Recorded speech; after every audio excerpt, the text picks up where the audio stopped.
Vamos abrir aí as nossas Bíblias. Se vocês não tiver com a mensagem, não sei, eu estou trazendo aqui no celular, a minha versão é a Nova Almeida atualizada, não é atualizada, tem outro nome. Não, mais à frente, tem mais uma, depois da revista atualizada. Não, corrigida é muito antiga, gente. Corrigida é anterior à atualizada. Enfim, é uma última aí que saiu da Sociedade Bíblica do Brasil. Eu vi várias versões, mas eu gostei dessa aqui, que está mais atual o versículo. Eu vou ler o versículo, os versículos do capítulo 11 de Mateus. É um texto bastante conhecido de todos nós, tá? Capítulo 11 de Mateus, os versículos de 28 a 30. Mateus 11, de 28 a 30. Eu tenho quanto tempo aqui, Davi? Como é que é o negócio aqui? É pentecostal ou é presbiteriano?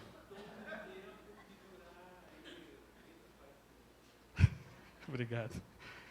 A maioria dos meus alunos é pentecostal, então assim, o pessoal lá acha que se pregar menos de 1 hora, o Espírito não falou. Mas eu sou presbiteriano raiz, né? Eu sou a 4ª geração de presbiteriano. Então eu tendo a querer ficar ali nos 20 minutos, mas o pessoal acha também que não é muito ungido isso, eu sei lá. Deixa o Espírito levar aí, tá bom? Acharam aí? Mateus 11, 28 a 30, é um texto muito conhecido. Eu vou ler nessa versão aqui. Venham a mim todos vocês que estão cansados e sobrecarregados, e eu os aliviarei. Tomem sobre vocês o meu jugo e aprendam de mim, porque sou manso e humilde de coração, e vocês acharão descanso para a sua alma. Porque o meu jugo é suave e o meu fardo é leve. Vamos orar. Pai, a Tua palavra está aberta, está diante de nós, e o que te pedimos é somente que o Senhor fale aos nossos corações, às nossas mentes, às nossas vidas, por intermédio dessa mensagem que o Senhor registrou para a gente há tanto tempo atrás, que talvez tenha sido colocado, não da maneira que lemos, mas dito pelo próprio Jesus. Que essas palavras, que essa mensagem, que o Teu Espírito possa aplicá-las e possa usá-las para que a nossa vida seja melhor, para que a nossa vida seja mais eficaz e seja conforme o Teu desígnio para a Tua glória, em nome de Jesus. Amém. Bom, gente, esse texto de Mateus fala sobre algo que parece ser muito atual para todos nós. Se você ler um pouquinho antes no texto do capítulo 9, Jesus está começando o seu ministério, ele sai ali pela Galileia, e diz que ele, passando pelos povoados, pelas cidades, ele olha para a multidão. Estão lembrados desse texto? E vendo a multidão, viu essa multidão, que normalmente é uma massa, normalmente é um grupo de pessoas. Quando a gente olha para a multidão, o que a gente vê? O que Jesus viu foi ovelhas aflitas, cansadas. Então, veja bem, lá em Apocalipse vai falar sobre uma igreja que não consegue enxergar, que precisa de colírio. Eu não sei se a gente já perdeu essa capacidade de olhar para a multidão, e normalmente a gente tem uma questão muito séria com a multidão, a gente não gosta de multidão, não é isso? A gente não gosta daquela massa amorfa, ou que você não consegue identificar quem é quem. Mas Jesus, quando olha a multidão, o que ele enxerga, e esse é um olhar muito divino, muito especial de Jesus, esse cara que tem um coração de extremo amor para a humanidade, ele olha pessoas aflitas, pessoas cansadas. Isso está um pouquinho anterior desse capítulo 11, tá ok? E aqui ele fala a mesma coisa, vinde a mim todos vocês que estão cansados, sobrecarregados. Então, me parece que uma coisa tem a ver com a outra dentro dessa narrativa do Mateus. Não sei se vocês chegaram a ler, mas no ano de 2010, um filósofo que está bastante em moda aí, que vale a pena ler, viu? Se vocês tiverem acesso, se vocês ainda não leram, vale a pena ler. Byung-Chul Han, é um filósofo coreano, que é professor na Alemanha. Ele escreveu um livro chamado A Sociedade do Cansaço. Vocês já ouviram falar sobre isso? Já leram ou não? Já? Já o quê? Pregou? Aí, já pregou sobre isso. Então, é isso aí. A sociedade do cansaço. A nossa sociedade moderna, capitalista, neoliberal, exige da gente, quase arranca o nosso couro, vocês sabem disso, meta, não é isso?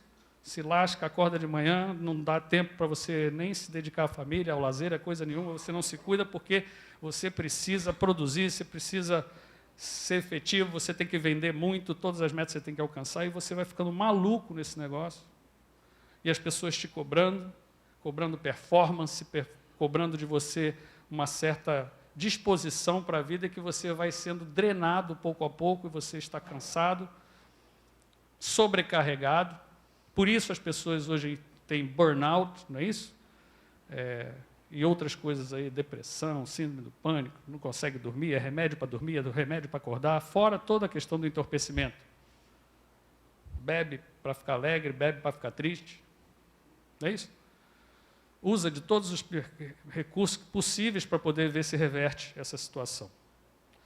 Então, me parece que esse texto de Jesus é um texto bastante atual. Aliás, eu nem perguntei isso para vocês, né? Deixa eu tomar um gole aqui, só um instantinho.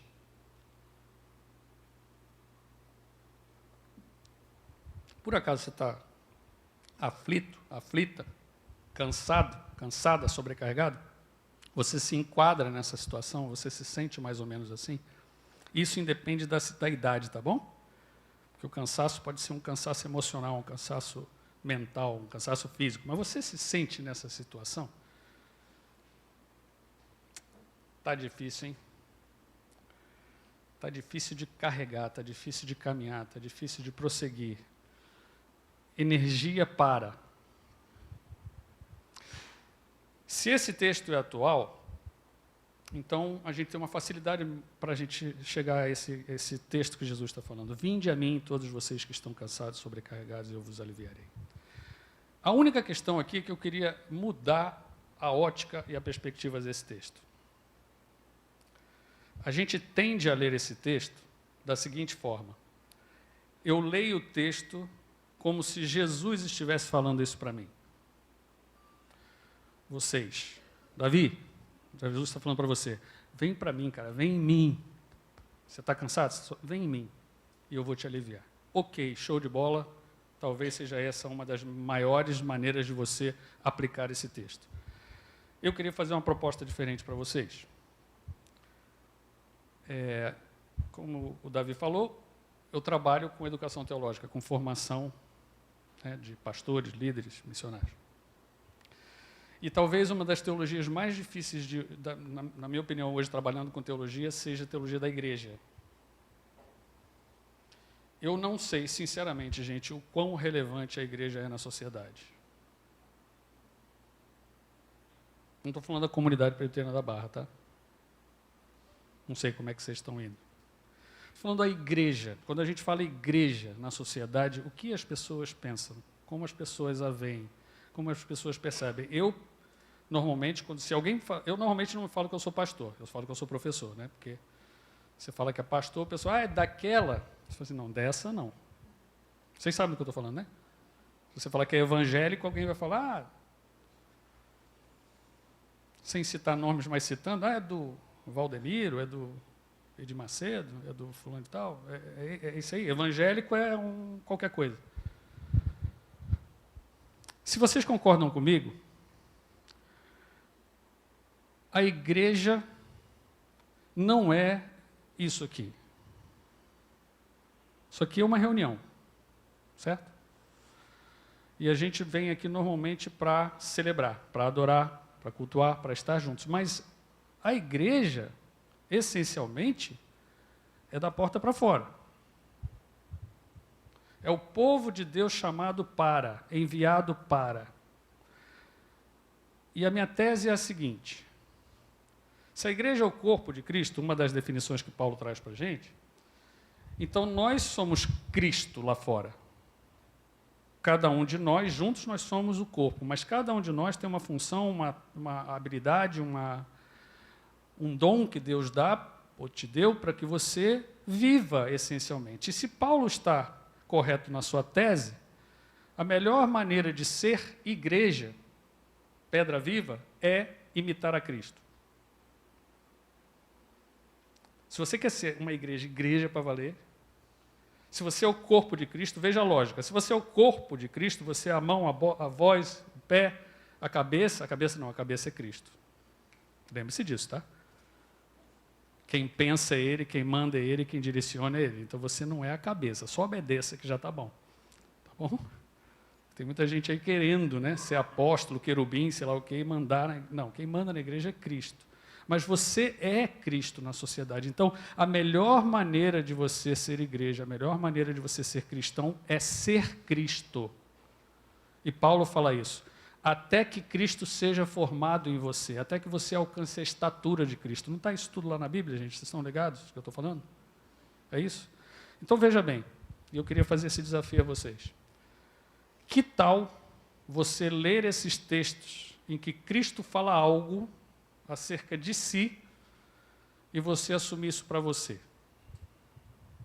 Ou seja, o que eu estou desafiando você é: assuma a fala de Cristo como sendo sua.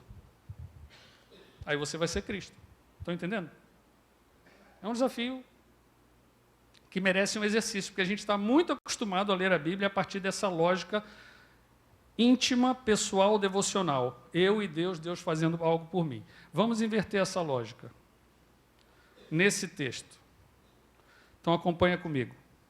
Você vai dizer agora para a sociedade aflita, cansada e sobrecarregada, vem...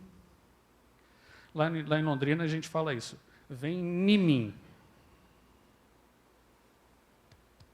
Vem em mim. Venham para mim. Vinde a mim, não é isso? Presta atenção. Nessa sociedade aflita, cansada, sobrecarregada, que você também está cansado, sobrecarregado e aflito, você teria que assumir a seguinte função de Cristo. Falar para essas pessoas: você está cansado, sobrecarregado, levando um peso nas costas quase que insuportável? Cola comigo, vem em mim. Então você inverteu aqui, a referência agora não é mais Jesus, você indo para Jesus, agora você é Jesus chamando as pessoas para que venham em você. Ou seja, você primeiro precisa ser curado aí, aliviado de todo esse peso que você está carregando, senão vai ser um peso duplo para carregar. Então, se você já foi a Jesus e já foi aliviado por Ele, agora é o seu momento de falar o seguinte para as outras pessoas: venham em mim, venham comigo. O que vocês acham desse desafio? Não precisa ter esse medo, querida. Não. Sabe por quê? A gente tem uma tendência de jogar a responsabilidade para diante, entendeu? Tipo assim, olha, você quer encontrar Cristo? Vamos lá na minha igreja, você vai encontrar Ele lá. E eu estou fora. Para imitar a Cristo, eu diria para vocês, só ame, já está bom. Se você amar profundamente alguém, se você acolher, se você receber, se você abraçar, já é muita coisa, gente. Agora, ter a coragem de dizer para qualquer pessoa: venha em mim, ou venha para mim, venha comigo, ao meu lado, e eu vou te aliviar, seria o ideal, porque você já imaginou uma galera daqui, estou falando 100%, porque 100% é impossível, mas você imagina uma galera aqui da comunidade da Barra e de todas as outras igrejas que se dizem cristãos ou cristã, saindo por essa sociedade e sendo aliviadores de sobrecarregados. Você já imaginou a transformação na sociedade que isso causaria? Eu sei que é ideal, eu sei que é um sonho, que é uma utopia, mas eu vivo desse sonho, gente. Eu estou um pouco cansado dessa vida cristã de fingimento, entendeu? Eu acho que a gente tem que ser crente para valer. Querer Cristo para dentro da gente não é para fazer massagem egocêntrica, egoísta. Cristo dentro da gente é para que a gente saia e vá, e faça, e transforme, e mude. Você mudou, agora vai mudar. É uma das poucas religiões no mundo, se não for a única, em que mais importante do que você é o outro. Ame ao próximo como a si mesmo, mas ame ao próximo. Deus deu o seu Filho para a gente, então vamos nos dar. Vinde a mim. Você consegue falar isso para hoje, para as pessoas que você caminha, com quem você convive? Você consegue dizer isso para essas pessoas? Você está cansada? Você está sobrecarregada? Você está aflita? Vem cá, vem comigo. O texto continua dizendo: vinde a mim, todos vós que estáis cansados. Eu estou usando uma outra versão agora, né? Não a que eu li. Eu estou usando a antiga, que é a minha memória, talvez lá da minha infância. Vinde a mim, todos vós que estáis cansados, sobrecarregados, e eu vos aliviarei. Não é isso? E diz: tomai sobre vós o meu jugo.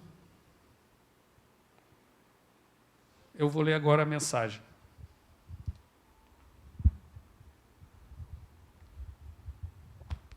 A versão do Eugene Peterson diz assim: vocês estão cansados, é uma pergunta.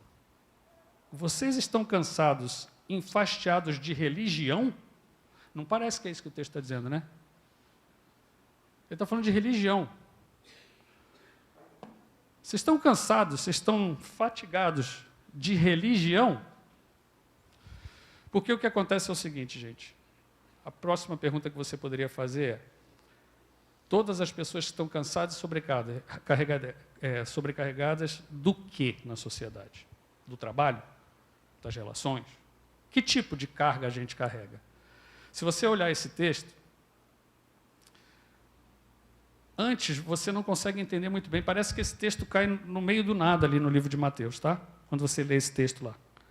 Mas se você ler o texto seguinte, do capítulo 12 em diante, você vai ver 3 situações em que Jesus está fazendo alguma coisa para o bem de alguém que está cansado e sobrecarregado naquela sociedade, e vai vir uma galera que eu chamaria de crente, Polícia Federal, entendeu? A galera que policia os evangélicos que falam certas coisas e cai de pau em cima de Jesus. Quem são esses? A Bíblia descreve como os fariseus. Então, o que acontece no primeiro momento? Jesus está saindo com seus discípulos, depois que ele falou esse texto, tá? A narrativa diz que eles estão passando por um lugar e os discípulos de Jesus estão colhendo espigas no dia de sábado. Aí alguém vai lá, que são os fariseus, e fala assim: não pode pegar a espiga no sábado. Por que vocês estão fazendo isso? Segundo momento, Jesus entra numa sinagoga, uma pessoa com a mão atrofiada, ressequida, né?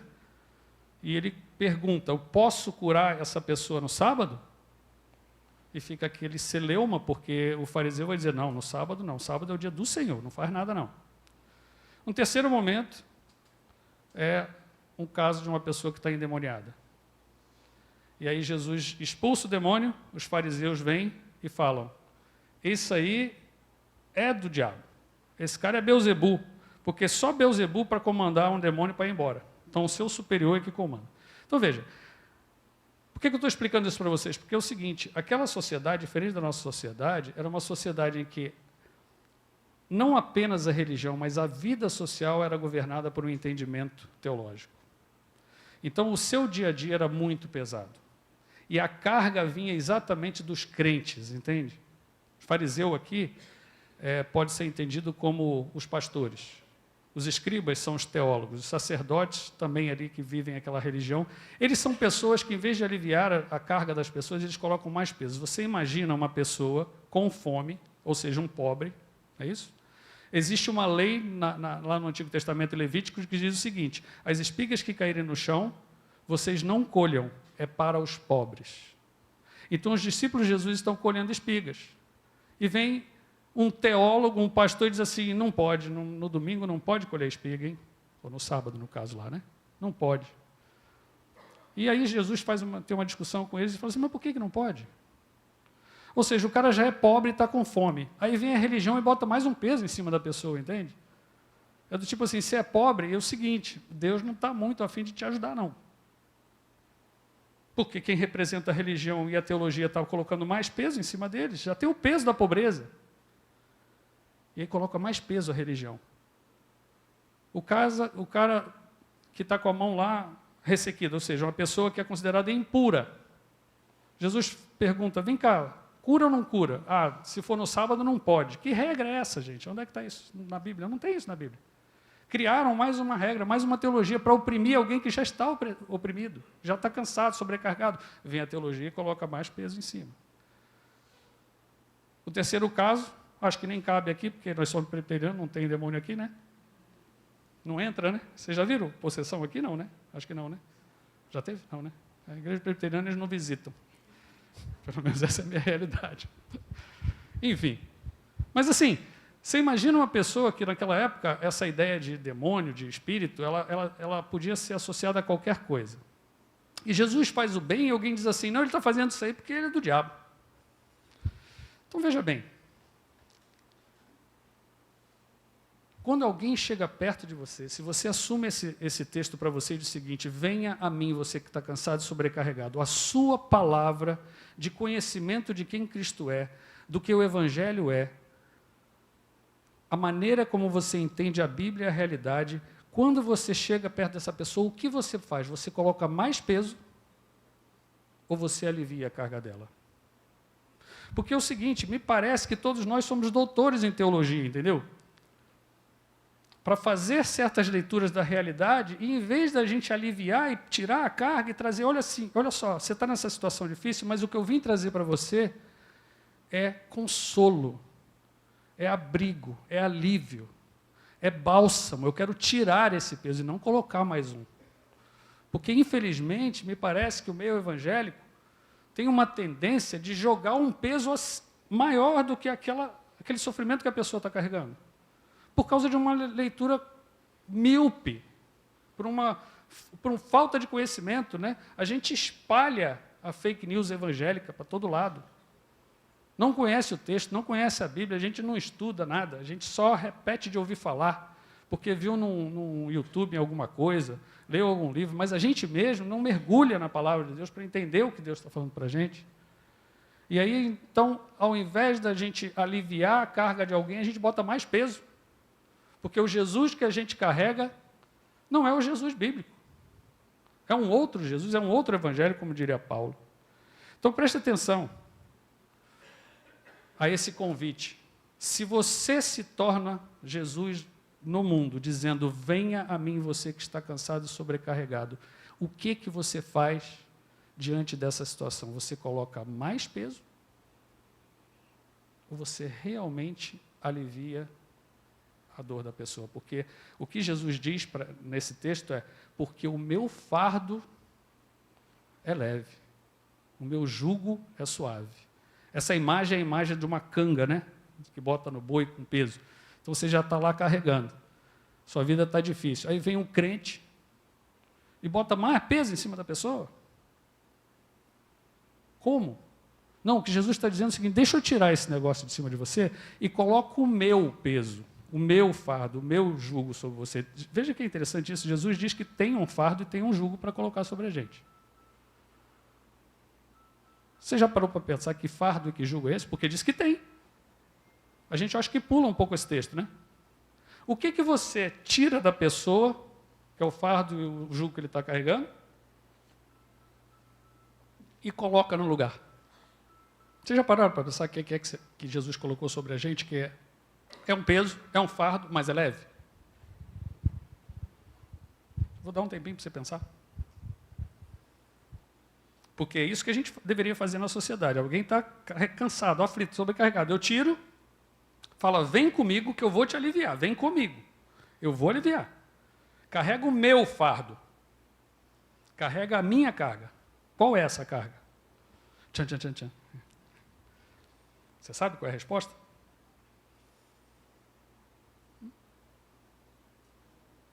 Não? Tem nem ideia. Mas amor é peso? Talvez. Aliás, o C.S. Lewis escreveu um livro sobre isso. Peso de glória. Eu quero arriscar alguma coisa, tá? Você sabe o que eu acho que Jesus coloca sobre a gente? E a gente deveria colocar isso sobre as pessoas? Responsabilidade. E maturidade. Porque a gente parece que tem uma tendência a ficar seguindo gurus, né? Ou fórmulas prontas, Ou simpatias evangélicas, entendeu? Ou superstições evangélicas, que nem existe. A gente começa a usar fórmulas prontas. O que parece que Jesus faz com as pessoas é o seguinte: traz elas para a realidade e fala, olha, você não precisa de uma sobrecarga além daquela que você está carregando. Ou seja, eu não vou botar mais carga. Não vou dizer o seguinte, você está com esse problema? Talvez Deus esteja pesando a mão sobre a sua vida, irmão. Não é o nosso caso, mas em alguns lugares, aí tem maldição, hein? Ixi, acho que tem demônio atrás desse troço aí. Isso aí é hereditário, hein? A gente bota mais peso. Não, alivia, entende? Está ruim? Ok, vem comigo. Agora, vamos pensar? Vamos ver o que está acontecendo? Vamos levantar o problema? Você vai ter que se responsabilizar por muito daquilo que você tomou como decisão, que você está fazendo, mas eu estou aqui para caminhar com você. Porque isso leva a gente à maturidade, gente. E isso, responsabilidade e maturidade é o tipo de fardo, tipo de peso que você tem que carregar na sua vida, mas ele é leve, porque ele depende de você. Quanto mais você souber, quanto mais você se aperfeiçoar, quanto mais você melhorar na sua vida, mais leve isso vai ficando, porque você é responsável por aquilo que você faz e você não é mais uma criança sendo levado de um lado para o outro. Você é maduro o suficiente para entender, faz parte da vida, é isso mesmo, mas Jesus está comigo nessa caminhada. Ou agora, eu estou com você nessa caminhada. E eu queria concluir dizendo o seguinte: o outro convite que Jesus faz nesse texto e que a gente deveria fazer para os outros ele diz, e aprendam de mim. Agora faz todo sentido, entendeu? Porque a vida cristã é muito isso, é seguir um caminho com Cristo. A minha igreja lá em Londrina chama Igreja Presbiteriana do Caminho. Alguém até achou que era do Caio Fábio, né? O Caio Fábio tem o Caminho da Graça, né? Mas não é. É Igreja Presbiteriana do Caminho. Por que caminho? Porque é isso, a nossa vida, a partir do momento que a gente se encontra com Cristo, ou Cristo nos encontra na vida, a gente passa a caminhar com Ele. Então a gente vai seguindo, e Ele fala, vem comigo, vinde a mim, que eu fui com Ele. Agora você fala isso para as pessoas, venha comigo e aprenda de mim. E agora? Eu só estou botando mais responsabilidade na vida de vocês, certo? Se você topar essa, o que você tem para ensinar para as pessoas? Como você pode, porque esse é o modelo da vida cristã, o discipulado, o caminhar junto. Isso é uma das coisas que eu acho mais legais na vida cristã. Você ter a oportunidade de ajudar alguém que sabe menos ou que caminhou menos a caminhar de uma forma bacana. E veja que, eu não sei se tem aqui, eu não sou muito fã, né? Não estou falando sobre coach. Tá? Coach é uma coisa meio complicada, porque parece que a pessoa joga toda a bomba no seu colo e vaza, entende? É lindo e maravilhoso, funciona que é uma maravilha. Eu nunca vi a pessoa, principalmente esses de vendas, né? Taca um monte de peso e vaza. Não é isso que cristão faz, entendeu? Cristo não é coach. Cristo é mestre, ele é pastor. Então, caminha comigo. Então, aprenda de mim, porque eu sou manso e humilde. Como assim? Você pode aprender de mim porque eu sou manso e eu sou humilde. Duas características muito interessantes para a gente pensar. Mansidão. Mansidão não é porque você é trouxa. Isso não é mansidão. Aproveita que eu estou aqui do seu lado e me suga até o fim, faz de mim gato e sapato que eu estou aqui para fazer o que você quiser. Não é isso não, é muito pelo contrário. Mansidão tem a ver com alguém que é forte, tipo um cavalo selvagem, e que você amansa, ou seja, alguém forte que se deixa conduzir. Então, alguém forte, mas que diante de alguém um pouco mais frágil, você fala assim, eu sou forte, fica comigo. Mas você pode andar comigo tranquilo porque eu sou assim, manso, sou acessível, eu sou tratável, eu sou gentil. Por isso que é legal caminhar com essa pessoa, por isso que é legal caminhar com Jesus. Para pensar o seguinte, Jesus é Deus, o Filho de Deus, certo? Todo o poder foi dado a Ele. Mas não parece que Ele usa esse poder para nada, pelo contrário, vinham as crianças, os discípulos lá botando as crianças para o lado, não é isso? Não, criança enche o saco, criança dá trabalho, deixa o mestre. Eu falo assim, deixa ali os pequenininhos, deixa vir. Você está cansado? Você está aflito? Você está sobrecarregado? Vem comigo, porque eu sou manso. Eu sou uma pessoa tratável, eu sou uma pessoa gentil. Caminha comigo, aprende comigo. Você passa a ser referência. Não joga tudo no colo de Jesus, não, gente. Não apresenta Jesus para pessoas e vaza, não. Porque a pessoa não conhece Jesus, ela vai conhecer como? Ah, vai lá na igreja. No sermão, no louvor, é assim que vai aprender de Jesus? Como? Não, vai ler a Bíblia. Como? É igual eu, Eunuco e Filipe, né? Você entende o que você está lendo? Dificilmente a pessoa vai entender. Vai que ela abre em Apocalipse. Lascou. Entendeu? Deu ruim. Daniel, Ezequiel. Rodas de fogo. Você fala, uau, então é isso que é Deus? Não, cara, não. Aprenda comigo. Eu já passei, já caminhei. Vem comigo. Eu sou humilde. Isso é uma coisa que o crente tinha que aprender. Humildade, né? Porque o crente virou um judeu fariseu, narizinho empinado, entendeu? Deus me ama, Deus gosta de mim, Deus me coloca no colo, eu sou especial. Então, sou melhor do que você, por isso que você está nessa situação. Não, você foi só o cansado. Você era um aflito, um cansado, um sobrecarregado, que Deus te aliviou. Você foi até Ele. O meu desafio a você hoje é: seja Cristo, imite Cristo. Saia nessa sociedade de gente cansada, sobrecarregada e aflita e diga: você está cansado, sobrecarregado? Você não precisa nem falar que eu já estou vendo. Eu já vi isso. Vem comigo. Eu vou te aliviar. Carrega o meu peso, não o peso que essa sociedade e que essa religião tem posto sobre vocês. Não, carrega o meu peso. E aprenda comigo, que eu sou uma pessoa bacana. Que Deus possa te abençoar e usar nessa missão que Cristo destinou a cada um de nós. Amém?